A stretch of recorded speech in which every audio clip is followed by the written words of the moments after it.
Olá pessoal, tudo bem? Meu nome é Salmo Sobreira, eu sou engenheiro eletricista e este é o primeiro vídeo de uma série de vídeos onde eu pretendo apresentar para vocês como modelar um projeto elétrico dentro da plataforma BIM. A ideia aqui é apresentar também a ferramenta que desenvolvi que auxilia os projetistas a modelar o projeto e fidelizar aquilo que foi modelado com o que precisa ser documentado. Nessa primeira etapa, eu vou apresentar para vocês como alocar os componentes dentro de uma planta baixa. Esta é uma atividade já dominada pela ferramenta BIM e que não precisa de funções auxiliares, certo? Vamos lá? Bem pessoal, a primeira coisa que a gente vai fazer aqui no projeto é garantir que os nossos templates, nossos padrões, estejam dentro do nosso modelo, certo? Então para isso eu vou abrir aqui o nosso template e vou fazer a transferência de padrões. Você vai aqui na aba Manage e Transfer Project Stamp. No caso, o meu template já está limpo, ou seja, eu já removi qualquer informação que não seja pertinente às minhas disciplinas. Então por isso eu posso importar tudo sem problemas. Vamos lá. Bem pessoal, o próximo passo é criar as vistas que a gente vai utilizar para trabalhar no modelo, né? É importante lembrar que essas vistas elas vão ser utilizadas para modelagem, mas não necessariamente vão ser levadas para as pranchas que a gente vai entregar ao cliente, beleza? Então, para criar uma vista nova, você vem aqui em View, você vem em Plan View e For Plan. E aí, você vai ter aqui a opção dos levels que existem, né, dos níveis que existem disponíveis para você criar uma vista. Lembrando que você pode desmarcar essa opção aqui para poder ver todos os níveis disponíveis, certo? Então aqui no caso eu vou criar uma do térreo e do pavimento superior.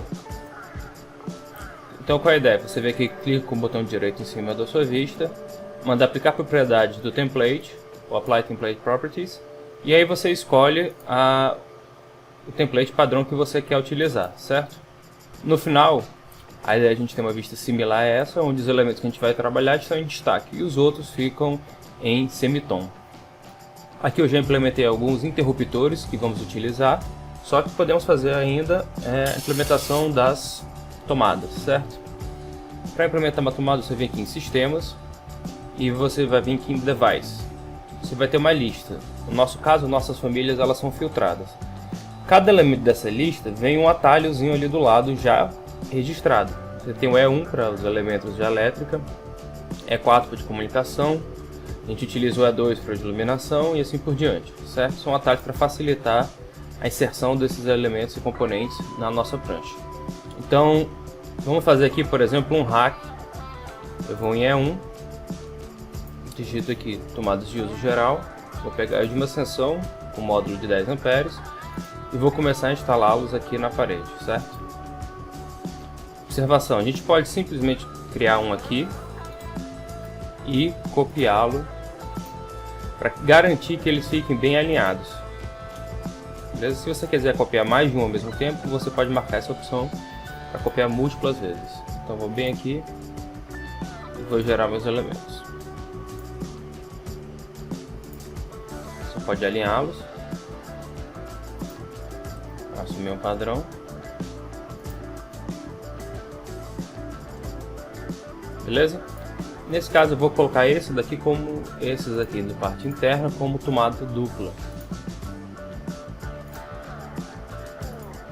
E a altura de todas elas eu vou colocar. Você pode colocar, por exemplo, a altura de 1 metro. Lembrando que o Revit aqui está configurado para centímetros. Se eu colocar 1 metro, ele já altera a simbologia das tomadas para ficar de acordo com o que está especificado. Se eu colocar 1,80, por exemplo, ele já corrige para mim a simbologia. Nesse exemplo aqui eu vou colocar uma altura diferente, que seria de 40 centímetros, né?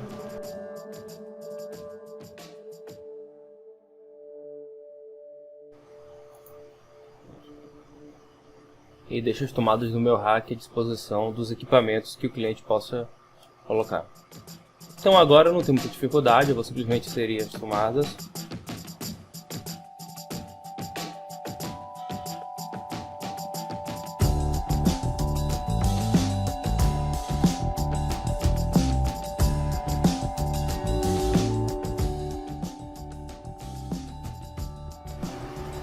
Podemos fazer agora, por exemplo, a colocação dos pontos de tomada nesse quarto aqui, que seria um quarto switch.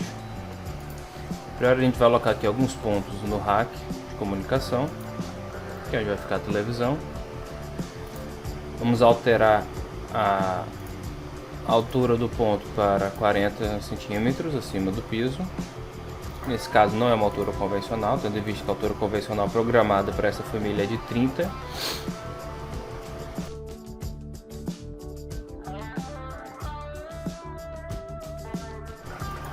E aqui, por exemplo, os dois elementos eles estão sobrepostos, só que estão sobre alturas diferentes. Então, como é que a gente resolve essa sobreposição aqui de informação? Aqui embaixo a gente vai ter uma variável que nos permite modificar somente a posição da legenda em função do ponto onde ele está alocado, certo? Então aqui, por exemplo, passo a alocar assim, e os dois elementos agora estão sobrepostos, como deveriam estar.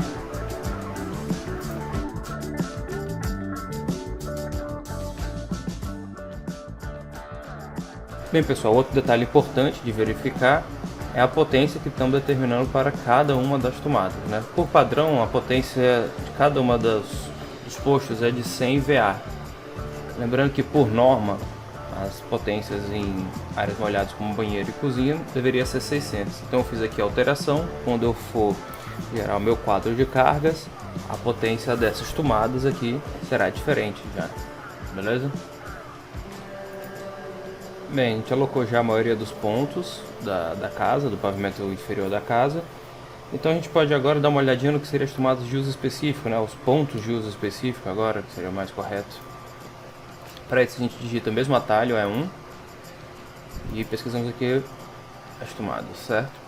Então, por exemplo, bem aqui eu vou ter já máquina de lavar louça 220.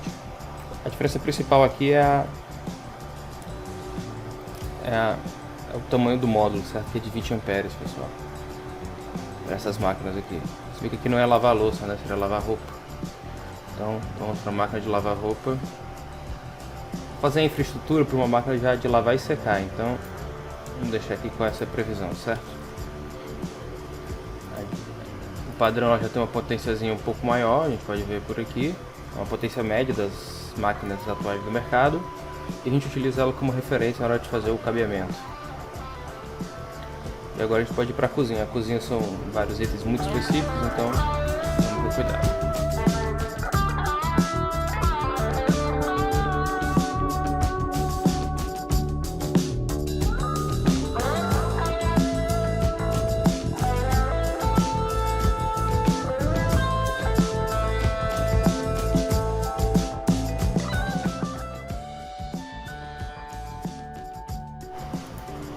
Agora que a gente terminou os principais pontos do pavimento inferior, a gente pode ir para o pavimento superior. Para isso a gente cria a vista, aplica o template e já podemos começar.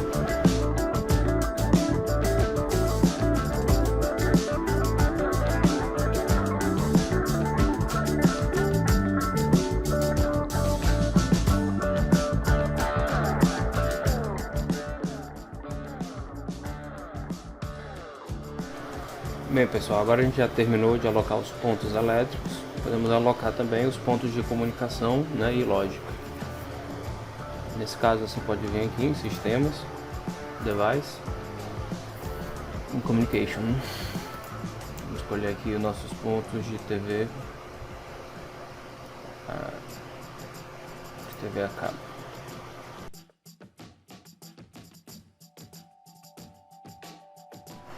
Pontos de lógica agora também.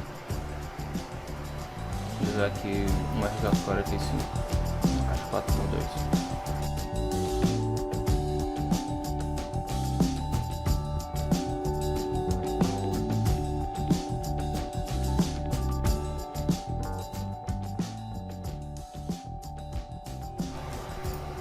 Bem pessoal, agora a gente alocou todos os pontos na casa, pelo menos os principais, né? Porventura, se aparecer alguma demanda nova, a gente vai inserindo os componentes na hora e ajustando o que for necessário, né? Então podemos adicionar o quadro elétrico. Para adicionar o quadro elétrico, você pode vir aqui em sistemas, né, em Electrical Equipment, ou o atalhozinho dele que é o EE. Eu vou colocar aqui um dos maiores quadros que temos, só para essa análise inicial. Bem que vai ser a prumada da residência, né, um espaço reservado para isso. Vou alocar aqui o sistema de distribuição do quadro, que vai ser um quadro trifásico. Ele não vai operar 220, ele vai operar 380. A tensão trifásica dele, né? Fase. E não vou designar agora o número máximo de espaços que ele tem, né? Que ele chama de polo breaks aí, mas entre a relação dos Estados Unidos e Brasil a gente vende os quadros um pouquinho diferente, né? Bem, agora que eu já tenho um quadro, por exemplo, à medida que eu crio um circuito, eu já posso alocar o circuito dentro desse quadro, né? Então vamos chamar esse quadro aqui de a geral distribuição. Distribuição geral.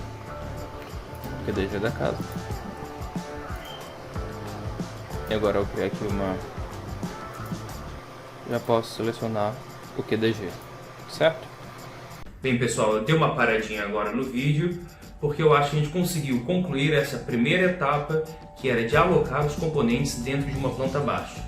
No próximo vídeo, iniciaremos as gerações de circuitos elétricos. Essa é uma atividade um pouquinho mais complexa e por isso teremos algumas funções auxiliares para nos ajudar. Então, até a próxima e obrigado!